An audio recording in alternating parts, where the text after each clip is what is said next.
Every time I'm in a room with other founders of million-dollar companies, I get asked the same thing. Who wins on social media and how have you been doing this for 5 years and haven't ran out of steam? There's 5 things that people either do or don't do that result in success on social media. I'm going to share each one with you and how you can actually do something about it. The first thing that people do is they post consistently, even when nobody's watching. And that's the most important fact, because when you get started on social media, the problem is nobody knows you exist. Even if you have been running a $10 million company for the past 5 years, even if you're post exit, you just collected a $20 million check, every time you introduce yourself to a new platform, you're the new kid on the block. They have to get to know you. And the only way they get to know you is you posting consistently day in and day out, and not just randomly posting. You have to be posting in a way that teaches people to know, like, and trust you. And the way that's done is posting origin stories, unique values, the things that you've done, how you got here, what made you different, what did you have to not do to see the success that you've seen, what are the things that people intrinsically see in you, the value that you create as a founder. Those are the things that you have to consistently post. And the problem is most people quit after 2, 4, 6 weeks because they have some idea in their head of what success looks like. Well, if I make money off this in 6 weeks, then I'll keep doing it. Well, if I have a viral post in 6 weeks, I'll keep doing it. But the truth is, no matter what happens, good or bad, you have to show up the next day and win. I've gone viral.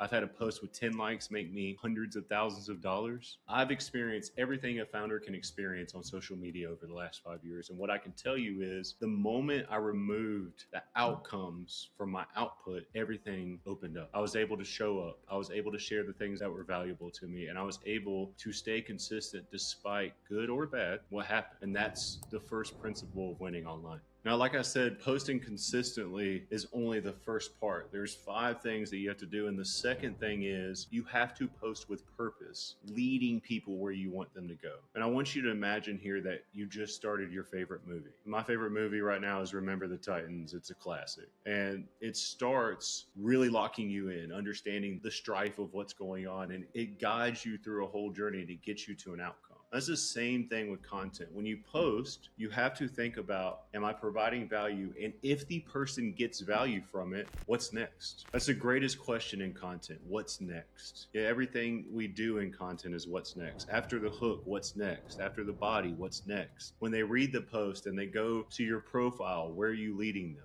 So you have to have some conversion mechanism. You have to have a purpose. And it doesn't always have to be about money. I mean, that's where our mind goes every single time. It's like, oh, they read a post. How am I going to get money from it? People are going to sniff that. They're going to understand immediately that you're trying to get money from them.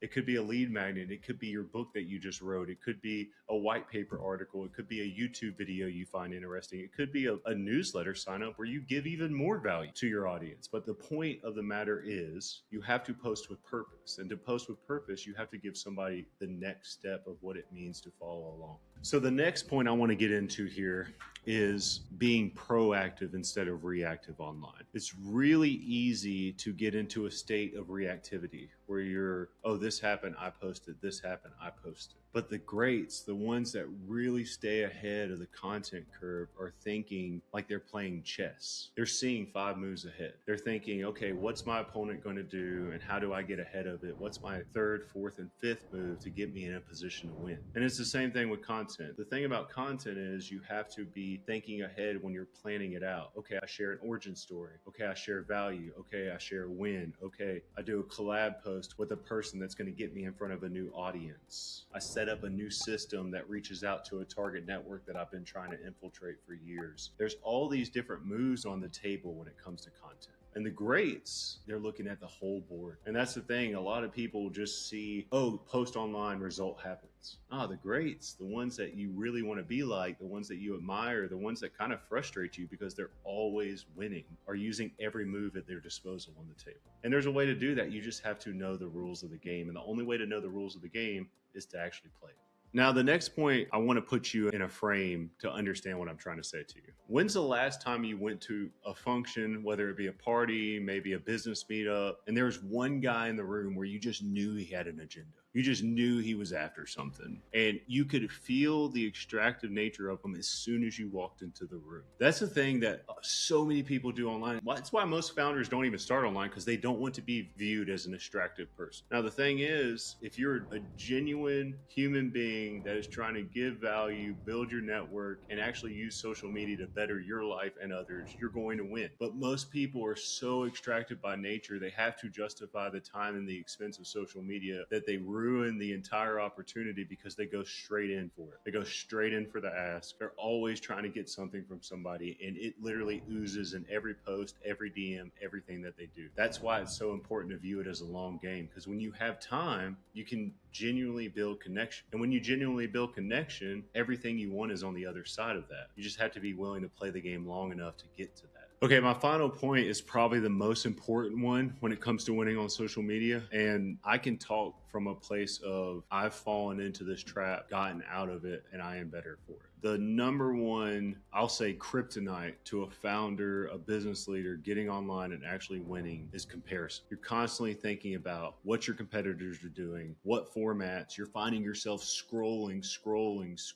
And one of my favorite things to do when I get into a state where I'm scrolling, doomsday, AI is going to end everything, my competitors are beating me, I don't know what to do next, is taking action. And really, the ones that will win are the ones that can protect their time like it's the most valuable asset to them, protect their mindset, protect their focus. And the ability to do that is, I'm not going to allow myself to doom scroll and compare myself to others. I'm not going to allow myself to fall victim to FOMO and missing out on something. I'm going to play the game. I'm going to block, I'm going to tackle, I'm going to show up, I'm going to do what I need to do. I'm going to do the obvious things exceptionally well over an extended period of time, better than anybody else. And one day, everybody that's trying to compete with me that I view as competitors are going to be looking at me because they can't keep up. And that's the game. That's the win. The win is a war of attrition. To win online, you have to last longer than anybody else. And that's why I've been doing it for 5 years, and I'll do it for 50 more. Because I know that when all is equal, nobody is going to work harder than me for longer than me. And when they look up, they're going to be like, that guy is still going. And that's the mentality that you have to adopt. Now, I'm not saying you have to be consumed with it. I'm actually saying the opposite. I'm saying you have to be consumed with the process so much that you know that the outcomes will come if you follow it. And when you do that, everything else is on the other side of it. So,